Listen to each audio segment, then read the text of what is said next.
नमस्कार मेरे प्यारे साथियों। जब हम नेट और जेआरएफ की बात करते हैं या स्टेट एलिजिबिलिटी टेस्ट की बात करते हैं, जब सेट के एग्जाम की बात करते हैं तो उसमें एक यूनिट है आपके पास कम्युनिकेशन के। सामान्यतः ही ऐसे चैप्टर होते हैं, चाहे टीचिंग वाला हो, चाहे रिसर्च वाला हो, चाहे कम्युनिकेशन वाला हो, जहां पर हमको गलतियां नहीं करनी है। यदि हमारे पास वहां पर 5 प्रश्नों से सामना करना पड़े तो 5 के 5 सही हो जाए, 10 प्रश्नों से सामना करना पड़े 10 से 10 हमारे प्रश्न सही हो जाएं। इसी बात को ध्यान में रखते हुए आज जो पीवाईक्यू का जो सेशन है वो कम्युनिकेशन पर बेस्ड है और वास्तव में बहुत शानदार कॉन्सेप्ट है। यदि कम्युनिकेशन की बातों को भी हम यहां से ध्यान से अगर सुन लें, कम्युनिकेशन की बातों को भी अगर हम ध्यान से सुन लें, समझ लें और एक एक बात अगर क्लियर कर जाएं, तो चाहे कैसे भी स्टेटमेंट फॉर्म में या जो है वो बिल्कुल पैनिक फॉर्म में भी अगर कोई क्वेश्चन आ जाते हैं तो आपको किसी क्वेश्चन से उसमें वहां पर डरने की आवश्यकता नहीं है। इसी बात को ध्यान में रखते हुए आज कम्युनिकेशन के जो स्टेट एलिजिबिलिटी टेस्ट एग्जाम में आए हुए क्वेश्चन हैं उनको मैं डिस्कस करूंगा और आगे आपको ये समझ में आएगा कि हाँ, यदि हम इन बातों को एक एक बार सही तरीके से सुन लेते हैं तो बाद में और किसी से यहां पर कुछ सुनने की आवश्यकता आपको महसूस नहीं होगी। क्योंकि आप यहां पर असिस्टेंट प्रोफेसर का पार्ट बनते हो जब नेट या जब आप सेट का एग्जाम अगर आप पास करते हो तो ऐसी स्थिति में कम्युनिकेशन एक बहुत बड़ा रोल निभाता है वहां पर भी, क्योंकि कक्ष में आपको जिस बात का सामना करना पड़ता है उसमें आपके संप्रेषण की बहुत बड़ी भूमिका होती है। इन्हीं बातों को ध्यान में रखते हुए स्टार्ट करता हूं आज के क्वेश्चंस को, जिसमें यहां पर स्टेट एलिजिबिलिटी टेस्ट का एग्जाम है 2024 वाला। उसमें वहां पर प्रश्न पूछा था और क्वेश्चन क्या था, उसमें क्वेश्चन ऐसा था कि इनमें से कौन सा गैर मौखिक संचार का प्रकार नहीं है ना। अब इसमें यहां पर टाइटल अपने पास जो आया है उस पर जैसे यहां लिखा उसने गैर मौखिक संचार, यहां पर आपके पास नॉन वर्बल कम्युनिकेशन। भाई एक टाइटल आपके पास वर्बल कम्युनिकेशन होता है जहां पर आप भाषा का उपयोग करते हो, एक आपके पास नॉन वर्बल कम्युनिकेशन होता है जहां पर आप भाषा का उपयोग नहीं करते हैं। तो उन्होंने ये कहा है कि इनमें से मतलब जो आपके पास 4 ऑप्शन ये रहे तो इसमें से वो पूछना चाहता है कि कौन सा नॉन वर्बल कम्युनिकेशन का हिस्सा नहीं है ना। अब इसमें पहला ऑप्शन दिया उन्होंने चेहरे का भाव, जिसको हम यहाँ पर फेशियल एक्सप्रेशन के रूप में जानते हैं। फिर अपने पास आया हाव भाव और मुद्राएं, जेस्चर और पोस्चर्स। फिर हमारे पास यहाँ पर आया प्रतीकात्मक भाषा, सिंबॉलिक लैंग्वेज और डी ऑप्शन दिया नन ऑफ द अबव, इनमें से कोई नहीं या उपयुक्त में से कोई नहीं।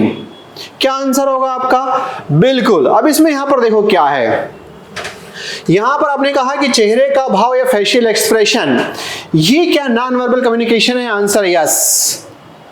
बाई चांस अगर आपने यहां पर जैसे किसी को, जैसे अगर आपने कभी कभी देखा होगा कि घर में मेहमान आए हैं, अब उस समय आप बच्चे को भाषा की सहायता से डांट नहीं सकते, तब आप यहां पर इस प्रकार से बोहें चढ़ाते हैं, या कभी कभी आप ये जो नीचे के होंठ हैं उसको ऊपर के दांतों तले दबाते हैं। जैसे ही आपने ये दबाया तो घर में जो बच्चा जो तूफान मचा रहा होता है उसको समझ में आ जाता है कि पापा या मम्मी का टेम्परेचर जो है वो अब चेंज हो चुका है और ऐसा ना हो कि अब जो है बढ़िया सी पिटाई यहां पर होती हुई दिखाई दे। तो इट मीन्स यहां पर जो आपका चेहरा है, ये जो चेहरे का जो मुस्कुराना है, ये जो चेहरे की सहायता से आप बाकी के जो हाव भाव दिखाते हैं, यस हमने भाषा का काम नहीं किया लेकिन कम्युनिकेशन कर दिया, हमारे अंदर जो आइडियाज थे वो आइडियाज हमने वहां तक पहुंचा दिए। ठीक है, तो ये तो सही है। चलो, हाव भाव और मुद्राएं, जेस्चर और पोस्चर्स वाला पॉइंट ये भी हमारे पास इसमें यहां पर आता है। कभी कभी अगर हम यहां पर जैसे अपन ने कहा तो ये जो है आपके पास जेस्चर्स हैं। ये जैसे अगर अपन इसमें यहां पर कहें कि जो अगर किसी सैनिक के द्वारा यहां पर सलाम करना, ये भी पॉइंट आपके पास यहां पर जेस्चर्स का है। जो एक मान सम्मान यहां पर देना था उन्होंने बिना बोले अपनी बात आगे तक रवाना कर दी, है ना। अब ये तो बिल्कुल यहां पर सही है। एग्जामिनर ने यहां पर अच्छा दिमाग लगाया और यहां लिखा प्रतीकात्मक भाषा। बेसिकली ये वाला जो ऑप्शन है ना, ये वाला ऑप्शन भ्रम पैदा करने वाला है, ये वाला ऑप्शन जो है वो कंफ्यूजन पैदा करने वाला है और कई बार जो है हम ऐसी स्थिति में कहीं गड़बड़ न कर जाएं। तो उन्होंने कहा कि नहीं है तो इसका मतलब है, देखो इसमें यहां पर क्या हुआ, ये जो है आपके पास यहां पर 100% है, ये वाला पॉइंट आपके पास 100% है। प्रश्न में वहां पर पूछा कि नहीं है, अब इनमें से कोई नहीं, तो इनमें से कोई नहीं, क्यों नहीं? तो भाई जब चेहरे का भाव तो है, तो आप इस ऑप्शन को कैसे लगाओगे? यहां पर इस ऑप्शन को आप कैसे लगाओगे? हाव भाव और मुद्राएं, ये तो है। तो मतलब एग्जामिनर ने इस प्रश्न को बनाने के दौरान मुझे लगता है बहुत दिमाग लगाया होगा, और ऐसी स्थिति में जब अगर आपको नेगेटिव पॉजिटिव काटते हुए नहीं आता तो आपका ये आंसर गलत हो सकता था। तब यहां पर आपके पास क्या है कि कंफ्यूजन वाला जो पॉइंट आपके पास है, और इस कंफ्यूजन में आपको इस आंसर को सही करना है। क्या ये 100% सही है? नहीं, इसके सही होने की प्रोबेबिलिटी जो है वो आपके पास यहां पर 60% है। लेकिन इनमें से चारों में से सबसे पावरफुल पॉइंट आपके पास कौन सा था? वही आपके पास यहां पर प्रतीकात्मक भाषा। क्योंकि कई बार हम कहते हैं यहां पर सिंबॉलिक लैंग्वेज के रूप में भी, सिंबॉलिक लैंग्वेज के रूप में आपके पास यहां पर भाषा का उपयोग नहीं होता, लेकिन अब देखा जाए कि इनमें से यहां पर कमजोर ऑप्शन कौन सा है, तो फिर ऐसी स्थिति में अपन ने यहां पर इस वाले पॉइंट को लगाया। बहुत अच्छा प्रश्न। अगर आपका कॉन्सेप्ट यहां पर सही तरीके से क्लियर नहीं होता, या आप अगर इस प्रश्न के अंदर दी हुई भाषा को सही तरीके से नहीं पढ़ सकते, तो आपके उत्तर की गलत होने की संभावनाएं बढ़ जाती। और जब प्रश्न गलत होता है, जब हम बाहर होते हैं और एक बहुत बड़ी अपॉर्चुनिटी से जब छूटते हैं, तब समझ में आता है कि टाइटल क्या है। चलते हैं आज के क्वेश्चन नंबर 2 की तरफ। ये भी स्टेट एलिजिबिलिटी टेस्ट के एग्जाम का क्वेश्चन है। इसमें पूछा संचार की प्रक्रिया एक गतिशील, बिल्कुल सही बात है, गतिशील है ना, डायनेमिक। मतलब अगर आपको आ जाए, एंडरसन नाम के विद्वान ने कहा था कि communication is a dynamic process, गत्यात्मक प्रक्रिया है जो चलती रहती है, बिल्कुल सही बात है। लेन देन संबंधी, इट मींस दो तरफा, जिसको हम यहां पर कहें कि बाइपोलर, ये टू वे कम्युनिकेशन, इसे हम कहें बाइपोलर या कहें इसे टू वे कम्युनिकेशन है, जिसे 6 चरणों में विभाजित किया जा सकता है। मतलब एग्जामिनर ने जो कम्युनिकेशन की जो प्रक्रिया है कि मेरे पास जो आइडिया आया एज ए सेंडर के रूप में, वो मैं आप लोगों तक, रिसीवर तक इसको बढ़िया तरीके से पहुंचा दूं और उसका फीडबैक भी ले लूं। इसको 6 चरणों में विभाजित किया। तो जब 6 चरणों में विभाजित किया, तो वो 6 चरण कौन कौन से हैं, वो क्या पूछना चाहता है आगे, ये रहे। अब जैसे ये 6 चरण दिए है ना, अब उन्होंने इसको कहा कि आप एक काम करिए, इन 6 चरणों को जो है सिस्टम से जमा दो कि सबसे पहले क्या, फिर उसके बाद क्या, उसके बाद क्या। इट मींस यहां पर कम्युनिकेशन की प्रोसेस में जो आपके पास यहां पर सेंडर के आइडिया से लेकर के रिसीवर और रिसीवर के फीडबैक तक वाली प्रोसेस को आपको इसमें यहां पर सीक्वेंस से जमाना है कि ये वास्तव में सही है या नहीं है। इसके लिए इन्होंने ऑप्शन इधर की तरफ दिए है ना। ये जो है आपके पास यहां पर ऑप्शन आए कि जैसे प्रेषक के पास एक विचार होता है, फिर उन्होंने कहा प्राप्तकर्ता को संदेश मिलता है, प्रेषक संदेश प्रेषित करता है, प्राप्त करता जो रिसीवर है वो डिकोडिंग करता है, प्रेषक जो है वो इनकोडिंग करता है, और प्राप्त करता फीडबैक भेजता है, या जो रिसीवर है वो फीडबैक भेजता है। इन 6 चरणों को उन्होंने कहा कि इसमें से आप यहां पर इसका सही क्रम क्या होगा वो आप बता दो। अब देखो, यदि जैसे फॉर एग्जांपल के लिए मैं यहां पर आप लोगों से कम्युनिकेशन कर रहा हूं, मेरे पास यदि कोई आइडिया आया, तो मैं उस आइडिया को एज ए सेंडर के रूप में इनकोडिंग करके किसी माध्यम से आप तक पहुंचा पा रहा हूं। जब आप तक वो जा रहा है, तो आप उसको क्या कर रहे हो, सबसे पहले उसको रिसीव करके आप उसको डिकोड कर रहे हो। आपके पास पहुंच गया, आपने उसको डिकोड किया, इट मींस मेरे द्वारा इनकोडिंग यहां पर हिंदी लैंग्वेज में किया गया, आप उसको जो है हिंदी लैंग्वेज में उसको डिकोड कर रहे हो, और फिर आपको समझ में आया या नहीं आया, इसके बिहाव पर आपने प्रतिपुष्टि या फीडबैक, हाँ, नो, यस, हूं, इस प्रकार की जवाब की सहायता से आपने आंसर भेज दिया। तो यदि अगर देखा जाए तो बहुत प्रैक्टिकल रूप में मैंने आपको यहां पर कम्युनिकेशन के 6 चरणों को बता दिया, एक कक्ष के लाइव एग्जांपल्स हैं। अब इसमें यहां पर बात आई तो क्या है, बिल्कुल सही जवाब। कुछ लोगों का कहना है कि यहां पर इसका आंसर जाएगा, वो है आपके पास क्या, तो आंसर जाएगा इसमें बी।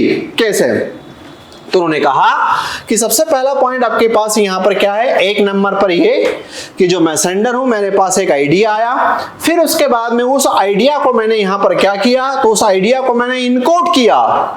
कौन सी, अगर आप देखा जाए तो मैंने यहाँ पर हिंदी में इनकोड किया, मैं चाहे इसको इंग्लिश में इनकोड करूं, चाहे संस्कृत में करूं, चाहे कन्नड़ में, चाहे तमिल में, मैंने इसको यहाँ पर इनकोड किया। और इनकोड करने के बाद में प्रेषक जो है वो संदेश प्रेषित करता है, मतलब सेंडर जो है उसको ट्रांसमिट कर दिया, है ना। फिर उसके बाद में यहाँ पर क्या था कि प्राप्तकर्ता जो रिसीवर है, जैसे आप लोग हैं, आप तक संदेश मिल गया है। जब आपको इसमें यहाँ पर संदेश मिल गया है तो आप उस संदेश को क्या करोगे, डिकोड करोगे। मतलब आप उस भाषा में, अगर मैं यहां से तमिल भाषा में इस कम्युनिकेशन की प्रोसेस को यदि समझा दूं, और क्या आप उसको मेरी प्रोसेस पूरी हो गई, संदेश आप तक पहुंच भी गया, लेकिन क्या आप उसको डिकोड कर पाओगे? नहीं, क्योंकि आपको तमिल नहीं आती, है ना। तो फिर यहां पर उसके बाद में आखिरी वाले पॉइंट में क्या आपने यहां पर प्राप्तकर्ता फीडबैक या प्रतिपुष्टि भेज देता है। तो ये है इसकी प्रोसेस, और इसकी प्रोसेस के अंदर आने वाले जो पॉइंट आपके पास कौन से हैं, तो इसका आंसर जाएगा वो है आपके पास बी, बहुत ही प्रैक्टिकल फॉर्म में। यदि आपको लगता है कि शानदार तरीके से ये चीजें हैं तो आप अपने साथियों दोस्तों के मध्य भी रवाना करिए। इनकी एक मेगा सीरीज लाऊंगा, उसके बाद आप कह देंगे कि हाँ हम अच्छे से यहाँ पर नॉलेज वाइज जो है वो कंपटीशन कर पाएंगे और अपने प्रश्न के उत्तर गलत इसमें नहीं होंगे। इसका आंसर इसमें यहाँ पर क्या गया, तो इसका आंसर है वो है आपके पास बी। ठीक है, चलो चलते हैं यहां से आगे की तरफ। अगला इसमें यहां पर क्वेश्चन पूछा उन्होंने, व्यावसायिक सेटिंग, व्यावसायिक परिस्थिति, है ना, मैं निम्नलिखित में से किस संचार बाधा, यहां पर उन्होंने पूछा बैरियर ऑफ कम्युनिकेशन, संचार में कुछ बाधाएं होती हैं, बाधा के गलतफहमी मिसअंडरस्टैंडिंग पैदा करने की सबसे अधिक संभावना है। मतलब जब आप प्रोफेशनली रूप से, ओकेशनल रूप से, जब अगर आप व्यापार की दुनिया में अगर लगे हुए हो तो उसमें यहां पर सबसे अधिक मिसअंडरस्टैंडिंग कौन सी बात वहां पर गलतफहमी पैदा करेगी। चलते हैं, ये चार ऑप्शंस अपने पास, ए कल्चरल डिफरेंस, 2 शारीरिक बाधाएं, 3 तकनीकी लैंग्वेज या भाषा, और 4 स्टेटस का अंतर या स्तर का अंतर। तो इसमें आप इसका यहां पर आंसर क्या लेंगे? Very good. जब अगर हम यहां पर देखते हैं तो इनमें से अधिकतर का ये कहना है कि इसका आंसर जो है जाएगा वो है आपके पास कल्चरल बैरियर के रूप में, है ना। बेसिकली यहां पर क्या है, जैसे इसमें आया है कि स्टेटस का अंतर, तो ये तो इसमें यहां पर कोई बहुत ज्यादा इफेक्ट डालता नहीं है उसमें। तकनीकी भाषा, देखो ये आंसर भी सही है, लेकिन इसके सही होने की प्रोबेबिलिटी कितनी है, तो इसका आंसर है आपके पास यहां पर, क्योंकि कभी कभी प्रोफेशनल सेटिंग्स में जो टेक्निकल चीजें होती है, जो टेक्निकल लैंग्वेज होती है, वो भी वहां पर उसको अफेक्ट करती है। लेकिन इससे भी ज्यादा सही यहां पर 100% आंसर क्या था, तो इसका उत्तर आपके पास यहां पर था वो है इसमें कल्चरल वाला। इसलिए इसमें यहां पर अपने को आंसर ये देना है, शारीरिक बाधाएं इसकी वहां पर आवश्यकता नहीं है, तकनीकी बाधा की भी यहां पर आवश्यकता नहीं है। कल्चरल बैरियर इट मींस, जैसे फॉर एग्जांपल के लिए आप एक हिंदुस्तानी हैं, आप एक हिंदुस्तानी में किसी फर्म में जो है वो बहुत बड़े मैनेजर हैं। जब अगर आपसे वहां पर किसी बात को लेकर के पूछा गया तो आपने कहा कि क्या ऐसा आइडिया ठीक है, आपने कहा हाँ। कई बार हम जो है ये मुंडी हिला देते हैं और हमारा सिग्नल चला जाता है कि सामने वाला भी हमारी बात से यहां पर एग्री है। यही वाली बात प्रोफेशनल सेटिंग के कॉन्टेक्स्ट में यदि आप जापान में चले जाओ और जापान में इस प्रकार की वहां पर बात हो रही हो कि क्या आप इस आइडिया से सहमत हैं, यदि वहां पर आपने इस प्रकार का मुंडी हिला दिया तो वो ये समझ जाएगा, बेसिकली यहां पर वो ये समझ जाएगा कि इसकी जो है इच्छा नहीं है, क्योंकि वहां की संस्कृति के हिसाब से ये मुंडी हिलाना असहमति प्रकट करता है। तो इसी प्रकार से यहां पर कल्चरल डिफरेंस में आने वाली बहुत सारी चीजें, आप कई बार अपनी बातें जो है सामने वाले तक, आपको तो लगता है कि यार मैं कौन सा गलत बोल रहा हूं, लेकिन वहां पर सामने वाले के कॉन्टेक्स्ट में जो है वो चीजें जो है वहां पर एक्सेप्ट नहीं करती। तो ये वाला पॉइंट आपके पास ये क्या है, तो ये आपके पास एक कल्चरल बैरियर के रूप में देखोगे, है ना। तो इसलिए इसमें यहां पर सबसे अधिक संभावना किसकी है, तो आंसर आपके पास है, क्योंकि ये जो संस्कृति है बाई चांस बाई चांस यदि आप हिंदुस्तान का पार्ट हैं और अगर आपके घर में कोई मेहमान आया और आपके घर में कोई बच्चा हो और बच्चे ने जाकर के यहां से जो है थूक देना उनके पास जाकर के, अब ऐसी स्थिति में हो रहे आप जो है उसको जाकर के फटाक से उसके पीठ पर लगा दोगे।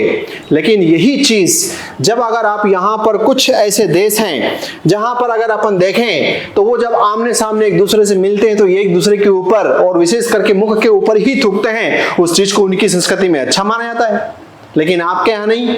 तो ये क्या बैरियर है? तो आंसर आपके पास आता है यस। इस प्रश्न के हिसाब से इसका आंसर यहां पर क्या होगा? तो इसका आंसर जाएगा, वो पॉइंट इसमें यहां पर ए है। तो इस प्रश्न में भी मुझे लगता है कि आपको किसी प्रकार की कोई दिक्कत नहीं होनी चाहिए और विस्तार से बैरियर्स ऑफ कम्युनिकेशन और आदि बातों पर हम इसमें यहां पर डिस्कस करेंगे। उम्मीद करते हैं कि आपको बहुत अच्छा इसमें बेनिफिट मिलेगा। चलो अगला प्रश्न आया और क्या क्वालिटी वाला प्रश्न पूछा।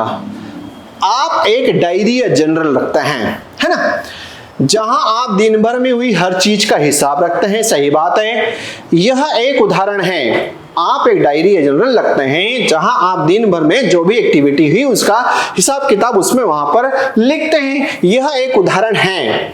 ये रहे 4 ऑप्शंस अपने सामने। उन्होंने कहा कि क्या ये इंटरपर्सनल कम्युनिकेशन है? ए, पारस्परिक संचार का। बी, क्या ये इंट्रापर्सनल कम्युनिकेशन है, अंतर वैयक्तिक संचार का, है ना। सी, जन संचार का, मास कम्युनिकेशन। और डी वाला पॉइंट जो आपके पास आता है नॉन वर्बल कम्युनिकेशन, गैर मौखिक संचार का।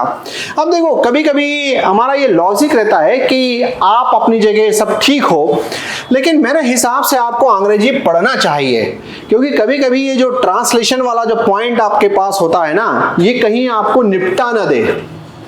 समझ गए? बेसिकली यहां पर अगर शुद्ध हिंदी देखोगे तो इंटरपर्सनल वाला जो पॉइंट है उसकी हिंदी ये है अंतर वैयक्तिक वाला पॉइंट, क्योंकि इंट्रा की जो हिंदी होती है इसकी हिंदी होती है अंतः, इसकी हिंदी है आपके पास अंतः वैयक्तिक संचार। लेकिन नो डाउट, चलो देखते हैं इसमें जब हम इंटरपर्सनल कम्युनिकेशन की बात करते हैं तो इंटरपर्सनल कम्युनिकेशन का मतलब होता है कि मैं एज एक टीचर के रूप में आप लोगों से बात कर रहा हूं, ये इंटरपर्सनल कम्युनिकेशन है। मतलब जब एक शिक्षक अपने विद्यार्थियों से बात कर रहा है, ये इंटरपर्सनल कम्युनिकेशन है। जब आप सेट का एग्जाम पास करके, जब असिस्टेंट प्रोफेसर का एग्जाम पास करके जब आप इंटरव्यू बोर्ड के सामने जाओगे, वो एग्जाम्पल है आपके पास इंटरपर्सनल कम्युनिकेशन का, क्योंकि वहां पर सामने कुछ विद्वान जो है वो बैठे हुए रहेंगे जो आपसे सवाल जवाब जो है वो करेंगे। तो वो आपके पास यहां पर क्या है? इंटरपर्सनल कम्युनिकेशन है, अंतर। ये वाला जो पॉइंट आपके पास है इंटर, मैं अंग्रेजी से यहां पर आपको चलाऊंगा। फिर जब इसमें यहां पर बात आती है, जब आप दुकानदार के यहां जाते हो एज ए कस्टमर के रूप में, तो ये एक इंटरपर्सनल कम्युनिकेशन का एग्जांपल है।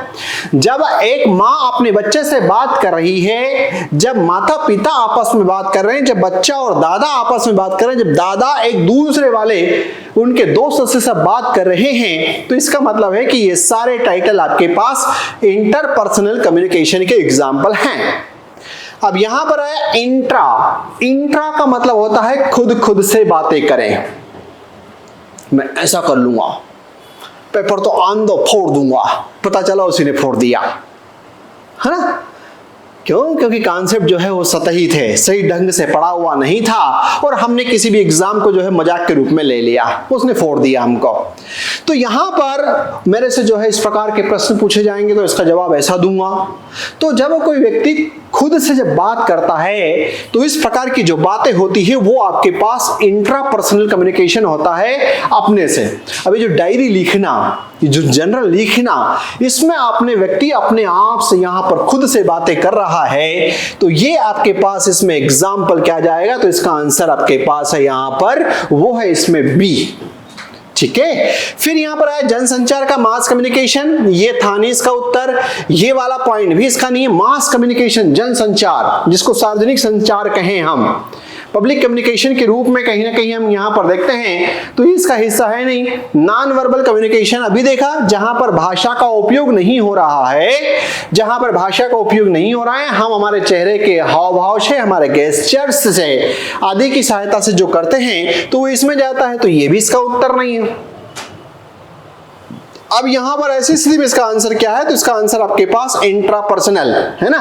जब आप खुद अपने आप में यहां पर जब मगन रहते हो, गुनगुनाते हो, इंट्रापर्सनल कम्युनिकेशन, कई बार आप विचार करते हो, अच्छा ऐसा कर लूं तो, अच्छा ऐसा कर लूं तो ये जो बातें जो चल रही है, जो कम्युनिकेशन की प्रोसेस खुद की खुद से ही चल रही है, वो टाइटल अपने पास यहां पर क्या कहलाया, वो कहलाया इसमें इंट्रापर्सनल कम्युनिकेशन है ना। तो इसका आंसर इसमें यहां पर क्या जाएगा, इसका आंसर है वो है बी। तो प्रश्न अच्छा था और इस प्रश्न के अंदर जो आने वाले जो ऑप्शंस है वो भी शानदार थे। उम्मीद करता हूं ये कॉन्सेप्ट जो है वो आपको बहुत बढ़िया तरीके से समझ में आ रहे होंगे और आपके कमेंट्स जो है कमेंट बॉक्स में लिखें कैसे लगे और इनसे रिलेटेड जो है वो आपको क्या मदद चाहिए, ताकि अपन चाहे नेट हो, जेआरएफ हो या फिर सेट का एग्जाम हो, उसको बहुत बढ़िया तरीके से हम यहां पर क्लियर कर लें। चलते हैं अगले क्वेश्चन की तरफ। अगला प्रश्न अपने पास यहां पर जो है वो है इसमें question number 5, state eligibility test exam का ही क्वेश्चन है और 2024 के एग्जाम का है ये। वह प्रक्रिया जिसके द्वारा किसी तकनीक के माध्यम से, है ना, वह प्रक्रिया जिसके द्वारा किसी तकनीक के माध्यम से संदेश प्रेषित किया जाता है तो उसे कहा जाता है तकनीक के माध्यम से। बेसिकली मैं आप लोगों से अभी जुड़ा हूं तो मैं तकनीक के माध्यम से जुड़ा हूं, है ना, क्योंकि आपके पास डिजिटल रूप में जो मेरा संदेश जा रहा है वो आपके पास तकनीक के माध्यम से जा रहा है। वो चाहे आप मोबाइल की सहायता से ले रहे हो या अपने कंप्यूटर की सहायता से, लैपटॉप की सहायता से ले रहे हो, या टीवी पर जो है वो आप खोल करके देख रहे हो। तो इस प्रकार की जो बातें हैं, या जब मैं यहां पर किसी से जो है वो टेलीफोनिक बात करूं, तो जो इस प्रकार की जो बातें हैं उसमें वहां पर तकनीक का इस्तेमाल हो रहा है। तो उन्होंने ये कहा कि संदेश प्रेषित किया जाता है तो उसे क्या कहा जाता है। तो ये 4 ऑप्शंस उन्होंने दिए यहां पर। एक दिया मध्यस्थ संचार, मीडिएटिंग कम्युनिकेशन। बी दिया उन्होंने यहां पर सार्वजनिक संचार, पब्लिक कम्युनिकेशन, है ना। एक दिया पारस्परिक संचार, इंटरपर्सनल कम्युनिकेशन, और डी दिया नन ऑफ दी अबव, इनमें से कोई नहीं। देखो इसको तो हटा दो अभी, है ना। अब यहां पर आया इंटरपर्सनल। अभी तो समझा, अंग्रेजी नाम ज्यादा मदद करेगा, कुछ जगह आपको यहां पर रखना चाहिए। इंटरपर्सनल, एक टीचर एक विद्यार्थी से बात कर रहा है, एक माता पिता अपने बच्चों से बात कर रहे हैं, दादा दादी से बात कर रहा है, दुकानदार ग्राहक से बात कर रहा है। तो ये इस प्रकार के जो आपके पास थे इंटरपर्सनल, तो उसकी बात भी नहीं यहां पर है ना, इसको भी यहां से हटा दो।